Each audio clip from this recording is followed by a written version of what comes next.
Hello আমার প্রিয় বন্ধুরা, দেখো আজকে অনুষ্ঠানের বাড়িতে আজকে আমরা কিভাবে মাছের ঝোল তৈরি করি তোমরা দেখতে থাকো। আমি সব উপকরণগুলো তোমাদের দিয়ে দেখাবো, সাথে থাকো।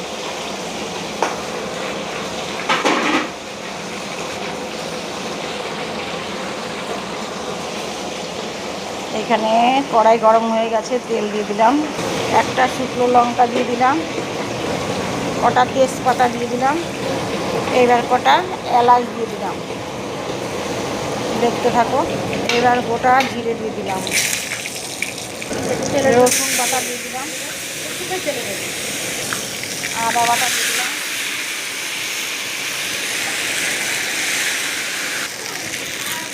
টমেটো দিয়ে দিলাম,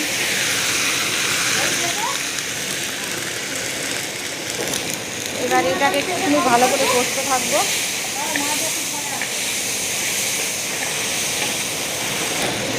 পরিমাণ মতন লবণ দিয়ে দিলাম, একটু চিনি দিয়ে দিলাম, জিরের গুঁড়ো দেওয়া হচ্ছে হবে।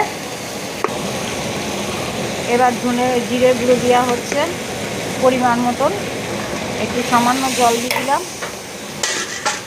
বসানোর জন্য।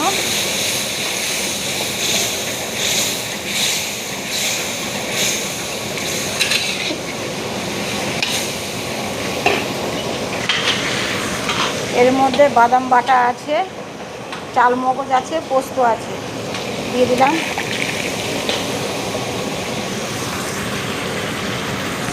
বাটিটা ধুয়ে সামান্য একটু জল দিয়ে দিলাম।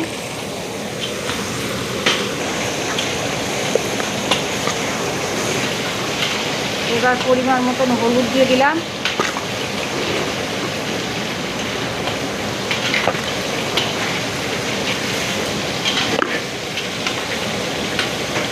একটু নাড়াচাড়া করে নিলাম। পরিমাণ মতন লঙ্কার গুঁড়ো দিয়ে দিলাম,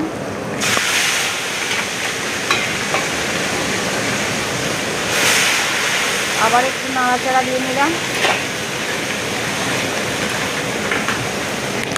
একটু কালার করার জন্য কাশ্মীর লঙ্কার গুঁড়ো দিয়ে দিলাম।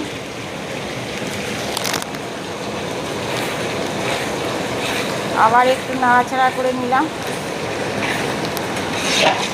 আর একটু কালার আসবে, আর একটু লঙ্কার গুঁড়ো দিয়ে দিলাম। সামান্য পরিমাণ মতন একটু জল দিয়ে দেবো কষার জন্য।